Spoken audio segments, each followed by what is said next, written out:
And I know Miss Paula Butler, you spoke on road conditions. We'll get to you on Jones Road. Miss Butler, I'll get to you in the general area, but Miss April Zark is the one speaking on the water park. Hi, yes, I'm April Zark. I'm at 5535 Chestertown. I'm the one that led the Facebook event to actually get the people here today, and I wanted to address some of the things that I've heard. I encourage people to think bigger than just the water park, because you're not talking about just this. This will grow. Think about, have a vision in your mind. Think about if it has baseball complexes attached to it. And we have travel ball. How many people in here have kids that play baseball? It's huge here, right? So you have travel ball. People come for tournaments. The kids are outside playing baseball all day, and it is 100 degrees, and they're staring at that water park. So then they start to think, Mom, I really want to go there. So the parents, you know, it's not that expensive, it's fun. They've been looking at it too because it's hot in the stands. They now have to find a hotel room. They have to find a restaurant to eat at. And then once you have the money coming in from the water park and other things like that, it can continue to grow. We can have an indoor basketball court. We can have the sports complex. This is just the beginning. And it's not going to take the entire entertainment budget, because as Mr. Hogg said, if we had a bond, it would only be about $300,000 a year. 1.25 million versus 300,000 a year. So you're just giving us an option, something for us to do. I moved to Tuscaloosa in 2000 to come to college, and I was floored by the lack of entertainment. And I've been here for 20 years. And what have we gotten in the last 20 years but a movie theater, a Target, and an amphitheater? Those are the only things that I can remember at the moment. I may be wrong. And those are all Tuscaloosa? Yes, there is nothing in Northport to bring people 20 minutes from the interstate. We live so far from the interstate, we're not a pass-through city. We need to be a city that you want to go to, that you make plans, that you plan a weekend trip to. And if there's nothing here, why would they do that? So that's my vision, and that's why I, once Councilman Hogg brought it up, wanted to get involved. I am actually from Coleman County. I've been to the Coleman Water Park.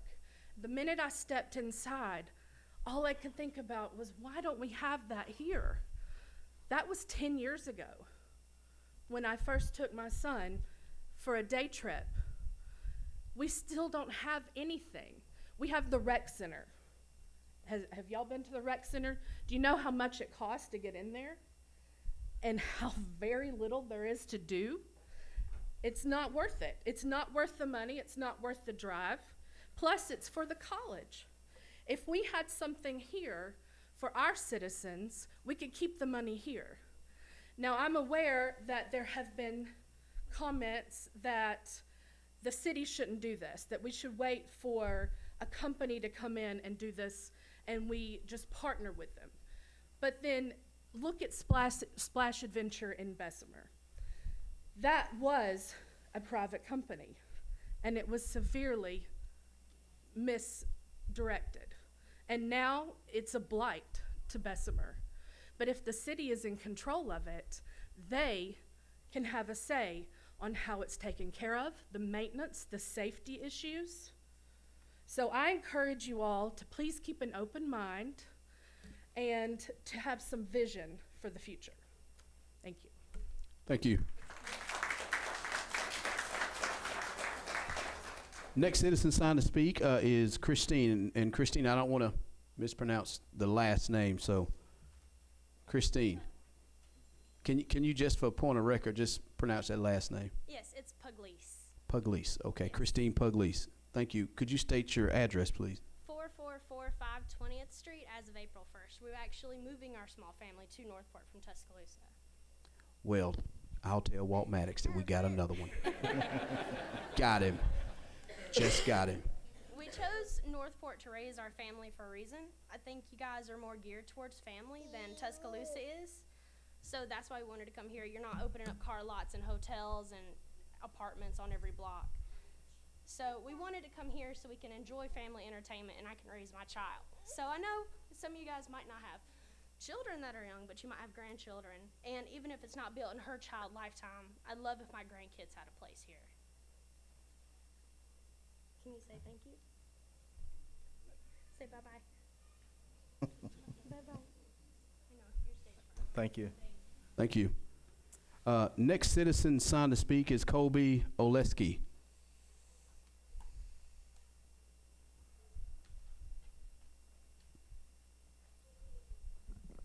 How you doing, Council? Good. Mayor, Council, thank you. I appreciate this opportunity to speak. Could you state your name and address for the record? Sure. Colby Oleksi, and I live at 3806 Biscayne Hills Drive, right over there. And I almost didn't make it here today because I got a flat from one of the potholes over there. I'll go over that into a second.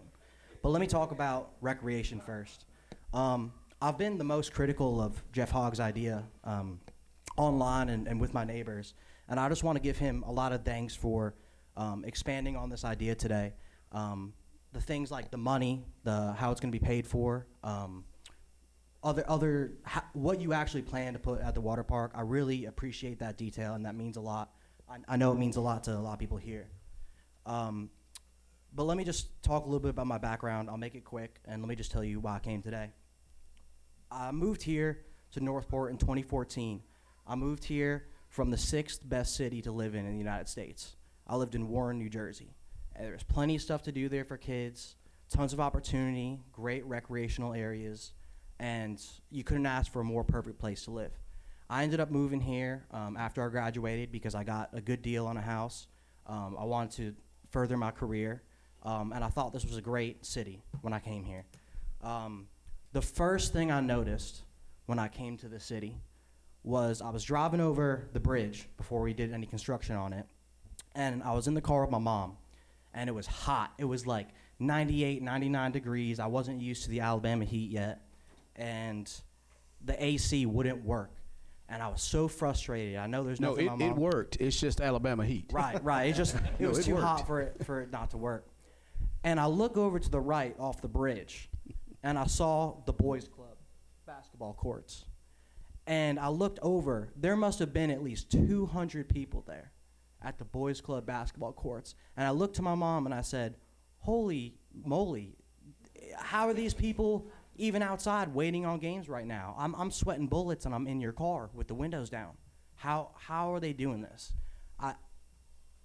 I'm all in favor of a water park if we can do it properly. But, and this is the big but, I think we need to have some priorities in order. I think it's very important that we have these big grandiose ideas for the future, but I think when we do these big grandiose ideas, we can't forget about what we need to focus on now. And the boys club, while I've only played maybe 1 or 2 rounds of basketball there, I think that's a good focal example of something in the city that we should really focus on now because it's being used. There's a demand for it. And Miss Madison also mentioned rec spaces. That was the first thing I noticed down here is that the lack of quality rec spaces for people to go just play a soccer game or a pickup game of wiffle ball with friends. I think quality parks and recreation are important. I just think that we need to prioritize. If something's being used a lot right now and it's about to get, correct me if I'm wrong, I heard it was getting demolished for a hotel. I think we should make that a priority because it is something we do use as a community. And I do, while I don't have kids myself, I still look like one. And I'm a firm believer that I think that recreation for youth is important to prevent people from going down the wrong path. And so I do think we do need something like that. I just want to keep our priorities in check. One quick thing about the roads. You mentioned earlier that that's basic stuff. That's what you were elected to do. But it hasn't been done yet. And maybe there's some sort of miscommunication. I don't want to place fingers anywhere. But I think what we do need as a city is some sort of survey, some sort of census about our roads. I just think that there's a lot of people who have bad local city roads that aren't taken care of, myself included, and it really just puts a damper in the day. And if we could maybe take some sort of survey on, hey, how's your road?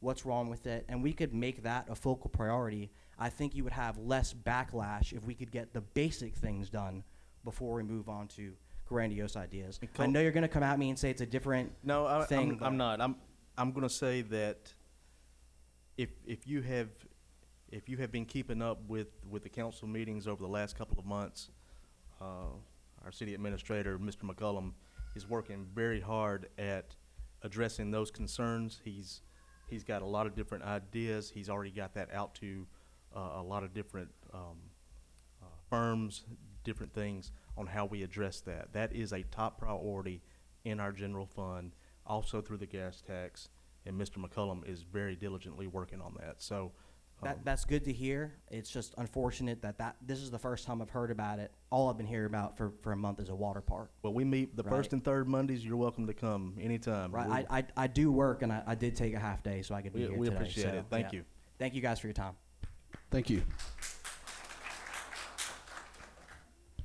All right, folks, we're done in terms of citizens speaking on behalf of this issue, for, against, emotional outbursts, what have you. So we're going to go about the business of our typical agenda. I do know that Ms. Paula Butler, Ms. Butler, are you here? Would you come up? That way, I don't know if your time is valuable. Since I know you're here, I know you're speaking on road conditions specifically for Jones Road. So I guess in the interest of your time, especially if you don't mind, that way I can get you up to the front. That way, if you can. Yes, ma'am. Good to see you. Please state your name and address for the record. Paula Butler. I live at 10125 Jones Road. And I'm here for the resident that lives, the people that lives on Jones Road, and then some on the Tom Taylor Road. But I'm concerned with the road condition because I started in 2000 trying to get some help. And here it is 2020 and we don't have anything. If you would, I have pictures of what our road looks like with this rain condition that we've had, like a stream coming down the road. I'm here waiting on a car to come by so that I can get past down the road. Our road needs help. We need paved roads, desperately. Children walking up and down the road on muddy roads.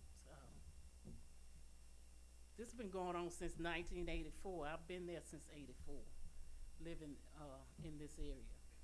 So if we can get some help, some feedback or something from somebody telling us what can be done with our roads. We don't want it fancy, we want the road fixed so that we can pass by, just like normal people should. And this is Jones Road and Tom Taylor. Yes. I need her information. I need to get her information. Cleveland Road, all of us up there in the same little neck of In the same neck of the woods, yes, ma'am. We've kind of pushed back too, and I'm kind of tired of it. Yes, I don't ma'am. want to see my children. I've already raised my children on this road. Mm-hmm. I have grandchildren. I don't want to see this happen another 20 years. Mm-hmm. Yes, ma'am. So if you all can help us, Mr. Robbie Davis. Yes, ma'am. I'll talk with you in my front yard. Yes, ma'am. We discussed that on the 19th of February in our projects committee meeting, and we should get an update on 18 March, which is just a couple weeks away. It'll be a 9 or 10 o'clock meeting. If I can get your information when we. I'll give it to you. Yeah, I'll get with you on it. We'll have an update, like I said, on the 18th of March. You want me to relay it to you now? Or If you want to write it down, that way I don't know if you want everybody to be calling your number. We don't know if we got telemarketers in the audience or not, because I really don't care. you know they got a presidential election too, and everybody been calling and texting. You want me to? Yeah, what's your number? My phone number, 205-239-5005.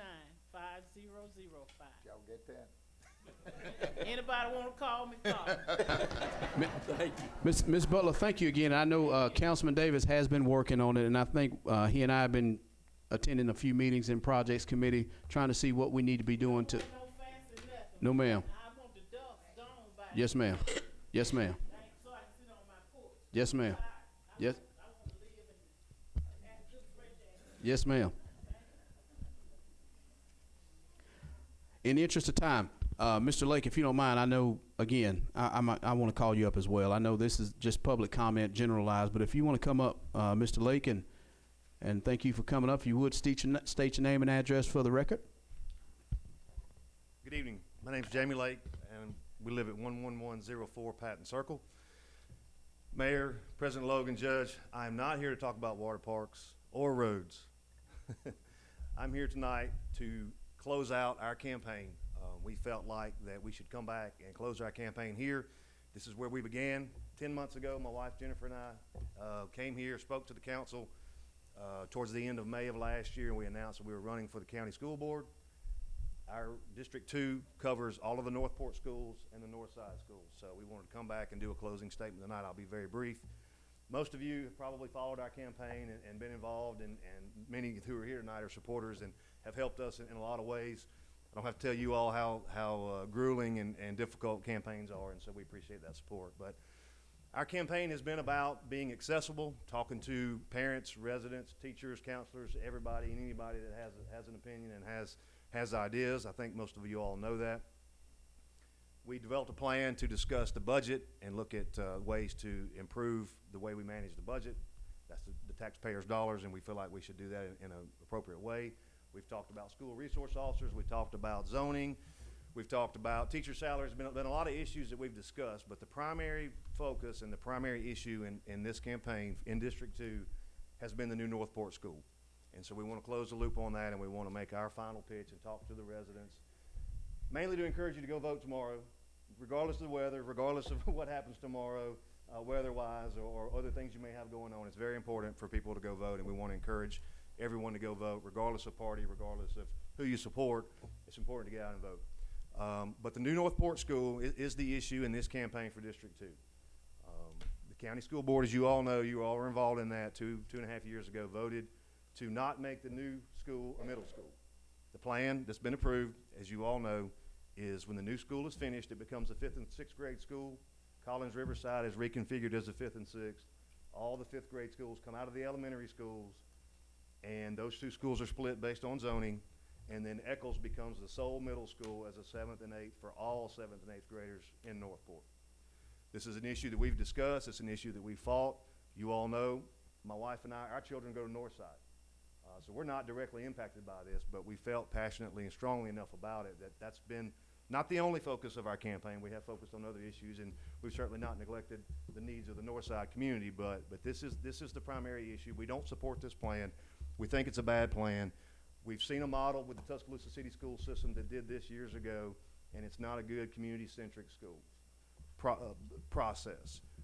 It keeps Collins Riverside open, which is a 65, 66-year-old plus building that's going to continue to need more of your tax dollars to continue to patch it up. We're adding a new school, a $25 million school that's being built that is a new school that will have new needs and new costs and utilities and infrastructure and all the things that go along with that. So that stretches the budget even further. It's going to create a busing situation. Students will have to change schools every 2 years starting in the 5th grade until they get to the 9th grade. So buses are going to pass each other. We're going to have parents who are going to be spread thin. My wife and I, we have 5 children. They're about 2 years apart. We've talked to the parents who have 3 and 4 children who could have children that have to go to 4 schools. Students will continue to be expected to go to school at Collins Riverside, which is a very, very old building, and the conditions need a lot of work. While Eccles will be renovated and remodeled and expanded, and there'll be a new school up here that other students will be able to go to. We don't think that that's fair. We think there's better ways of doing that. Our plan, quickly, continue to pursue the sale of the Riverside property. That's been going on for a while. I know the county board was negotiating with the city of Northport as early as less than a year ago to try to do that, to try to get the funds to make it possible for there to be a new middle school. We want to continue that process. Collins Riverside served its purpose. Every asset, every resource has a life cycle, and we feel like that Riverside building has done that. It's served the community well since the 1950s. We'd like to take the sale of those proceeds of the sale of Riverside and create a scholarship or an endowment or something and call it the Collins Riverside Scholarship or Endowment to retain that legacy, keep that name in the community alive. but take the rest of those proceeds from those profits and put them back into the budget and use it for all the other needs in the budget that we need. Keep Eccles as a 6 through 8 middle school. Keep this new school as a 6 through 8 middle school. We have 2 middle schools now. It works better. It's academically more sound. It's more efficient. There's just a lot of reasons why. We have data and information out there that tells us this is not a good model, and we think that the county board really understood that because they negotiated to continue to try to sell the property recently to make it that way. Nowhere else in the county does this happen. You can't look anywhere else and see a 5th and 6th, 7th and 8th, and then 9 through 12 model. Every other school system in the county school system has full middle schools that feed into the high school. Why is Northport being subjected to something, number one, that they don't want? You all know. I see you nodding back here. We all were there. We were there. I was with you. You all know. We've been fighting this for 2 years. The citizens don't want it. It doesn't make a lot of sense. But Northport's going to be subjected to this if we don't make a change. And I think that there's still a chance. People say construction started, it's too late. I don't concede that. I don't concede that it's too late. I think that we keep working, try to come up with a plan, work together, and develop a better solution. That's what we're about. If you support us, if you live in District 2, we ask you to go tomorrow in the Republican primary and vote for us, vote for change. Thank you. Thank you.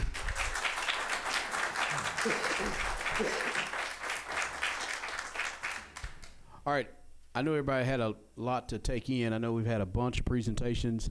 We're going to get about the business of just the normal agenda, but I will say this. I didn't know if mayor or council wanted to add to any one of the presentations that were given tonight. I know Councilman Hogg, thank you for presenting, and Max as well, those other three.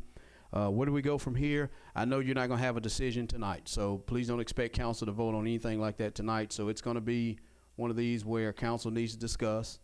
I think mayor and council needs to really discuss it. Citizens need to get some feedback to mayor and council, obviously, as well, just to try to make the best possible decision, because it's just an idea.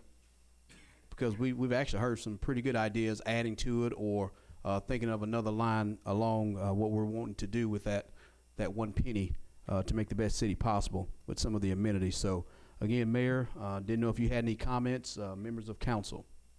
No, thank you. I appreciate that. Yes, ma'am. Any members of council? I think after this point, I think we'll probably need to kind of take a beat and just let the information come to us so we can re-engage some citizens and each other, of course, and try to make the best decision on what to do next in terms of meeting with citizens, creating more groups or whatnot. So again, very good presentation. I like the big thinking. I like the idea. I think it's time to at least start cutting through it. Now, my neighbor.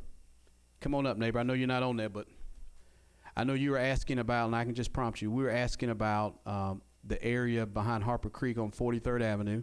With all the rain that we've had, one of the concerns of the HOA was to engage the property owners behind our homes to see if we can get them to start doing some cutting of some trees and things of that nature, so it wouldn't be an issue. So what I've done, when you emailed me, I sent it to Mr. McCullum's attention. He's actually made contact with the actual property owner. So he's in contact with him to see when would be a good day. With the rain, it's kind of hit and miss to come out and start cutting away from the back fences of those houses along 43. So as soon as I get something as far as what the property owner behind you, when a day he can come out and try to alleviate that issue, I'll definitely send some information. This is prior to us going through code enforcement. We'd rather just call the property owner because, again, he may not know. Definitely, I know. Well, we'll formally let him know once Mr. McCullum gives me some feedback on it, and then if we don't see any kind of movement, then we'll go through Sergeant Blaylock's office through formal code enforcement. Okay. Yes, ma'am. And again, I appreciate you coming up. Thank you. Wait, I want to state your name and address because I know Whitney's going to get on to me. I'm Latasha Montgomery, 2023 43rd Avenue. Thank you, Miss Montgomery. Thank you.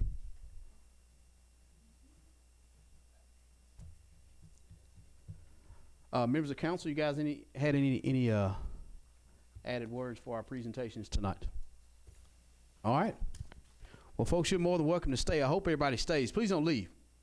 I mean, okay. You're more than welcome to stay. We've got an agenda, to go through, and again, we'll go item 5, approval of the agenda. But before we do that, I'll let everybody kind of get up and move forward. See, David. Back Well, yeah, they're moving backwards. They've seen enough of city government, I guess.